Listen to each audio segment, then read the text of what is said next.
Welcome back to another video. My name is Derek. Today we're going to be taking a look at a PlayStation 5 Slim. It's got an issue where the HDMI is not working and the external shell is broken. So we're going to give the exterior a makeover and we're going to get it to display an image again. So let's get started.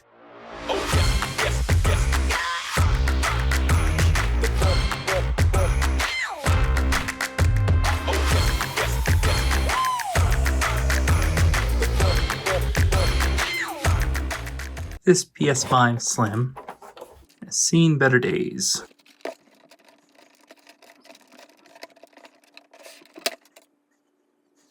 The front panel here broke off and the little pieces broke off so that it can't be put back together. And on top of that, the HDMI is not outputting any image. So today we're going to fix it. First start by popping off the panel. And now we just need to take out all of the screws, including the one that's under the security sticker there.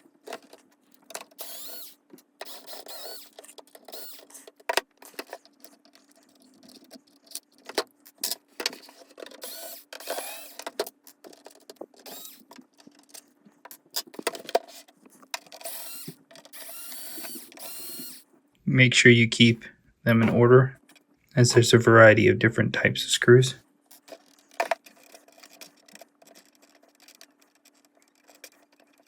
Peel up the sticker here. And we'll take out the screw.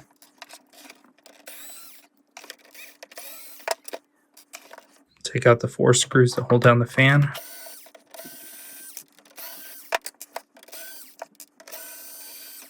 Keep in mind as well that these are different.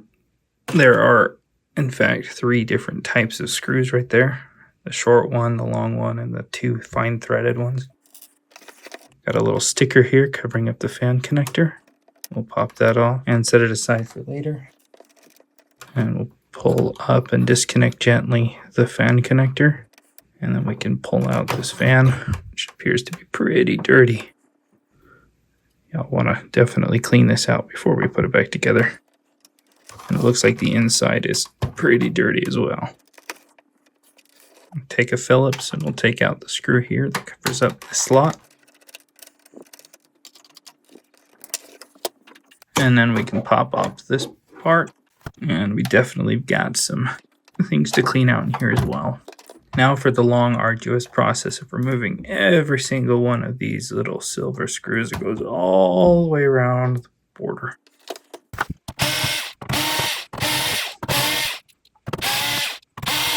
Something you can do if you'd like, because it's not always obvious which hole these should go back in, is you could always put a dot like with a marker on the metal next to the ones with the holes if you can't remember. Don't think you're gonna forget that one doesn't go there, for example, or here. That way you don't end up with too many or too little at the end.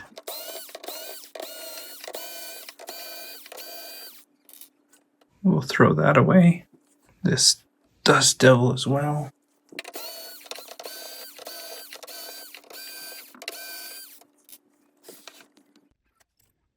Pick up all that.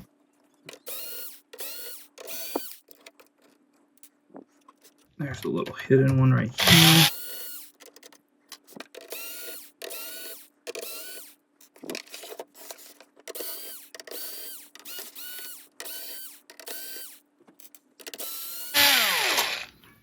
All right, keep track that the long one goes here in this corner.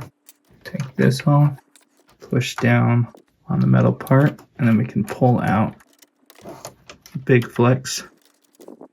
We'll disconnect the coax cables here. All right, we'll disconnect those and unwind the cables and get them off the shield there. I almost missed this guy. Now that I'm confident I've got all the screws, I'm going to go ahead and just put a little bit of tension on the heatsink, and it should pop. And just waiting patiently, we should have the rest of it let go, just like that. All right, we've got 3 screws here that we need to take out. And we can gently set this off to the side. That screw Lift this up. And then we got one more back here. And now we'll lift up on the motherboard. Just waiting for it to pop up. This corner likes to hold on because of the power supply. But eventually the whole board will come out. Now we just need to figure out what's going on with the HDMI.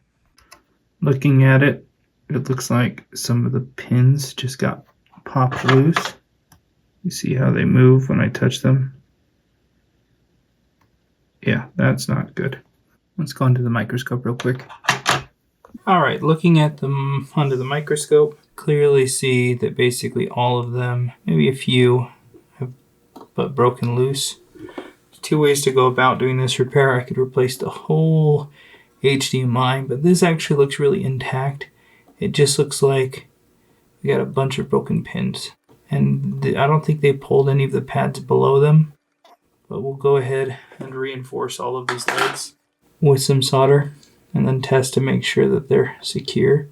I'm going to add some flux, turn on our iron. We'll just come in with the iron tip.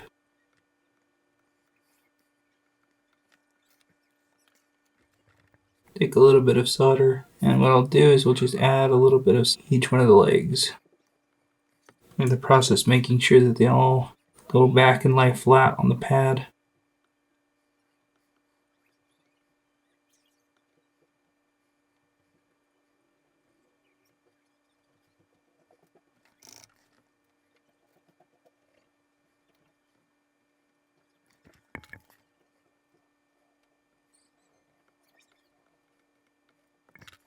Need to make sure I don't bridge any of them together, and if I do, I just quickly clean up that bridge.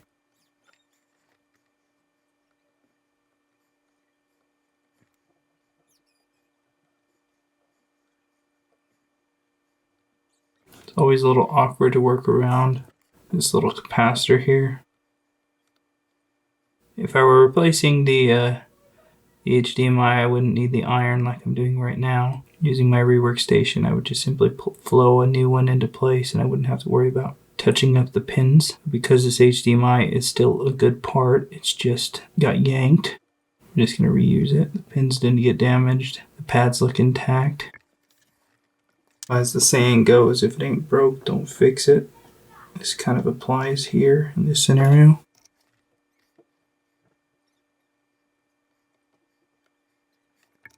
Alright, now time to go back in and see if any of these still move.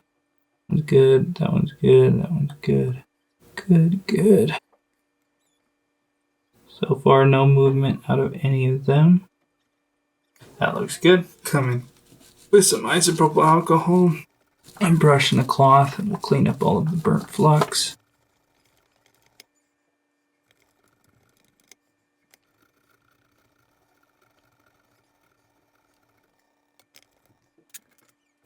That way I end up with nice clean joints ready to test.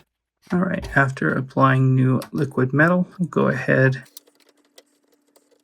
and lower the motherboard back down gently, and we'll stick this back in place.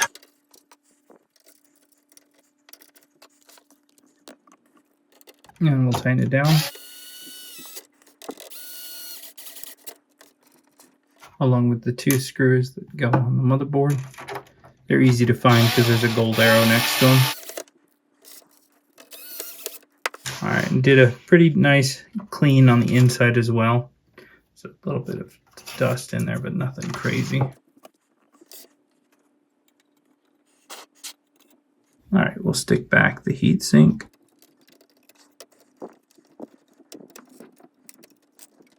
And we'll slide back in the big flex. And we'll push it. We get that little ding. Then we know that it's in all the way. Back with the little shield. The long screw goes here. Now at this point you could plug things in and test. I'm just going to reassemble it real quick because I'm confident it's going to work.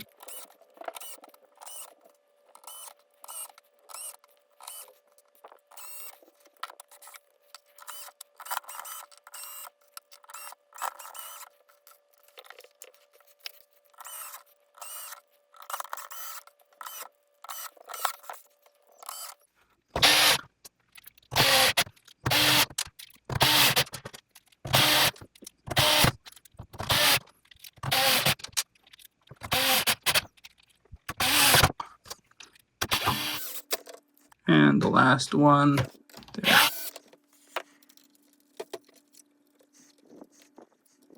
Alright, and we'll refeed the coax cable under the stickers and stuff. Reconnect the coax cables, and it's easy to tell where they go, apart from the length difference typically. RB, RW, so blue or black, and white. Alright, we will stick back over this guy and put back all the screws, remembering where each one of them goes.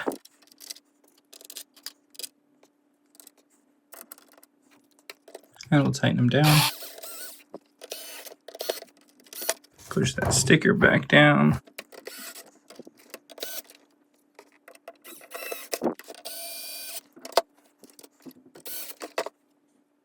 And now we'll go and clean the big fan like that. All right, then we can put this back in. All right, we'll reconnect the fan. Put back the little sticker. And then we can put back the fan screws. The long one goes here, short one goes here. And the two fine threaded ones go here.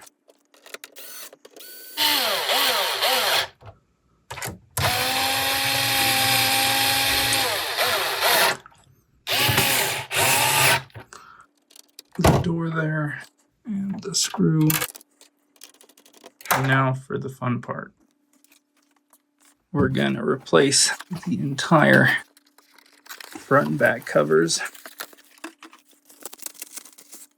We're going to be doing it in black. Line it on up. Push the guides in, and then the rest will click down. That goes to the other side. This one's on this side. So you can see one side, they're kind of curved like that, so these go in. And the other side have these little teeth, a little grip when they snap down. So we'll push those in, and then everything else just click in place. And that looks so much better than the old white. So we'll go ahead and pop off this one.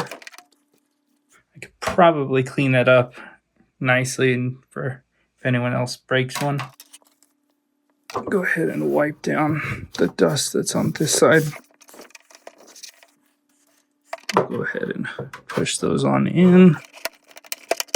Click it on down and do the same with the last panel. And I really like the way that that looks. Now we just gotta test it. All right, so we'll go ahead and we'll turn it on. And there we go. All working again. And there we go, all fixed. I love the new blackout look. In my opinion, much better than the white. Definitely will be less noticeable if it gets dirty. And overall, it just looks better. Let me know your thoughts in the comments below. Thanks a ton for watching. We'll see you in the next video.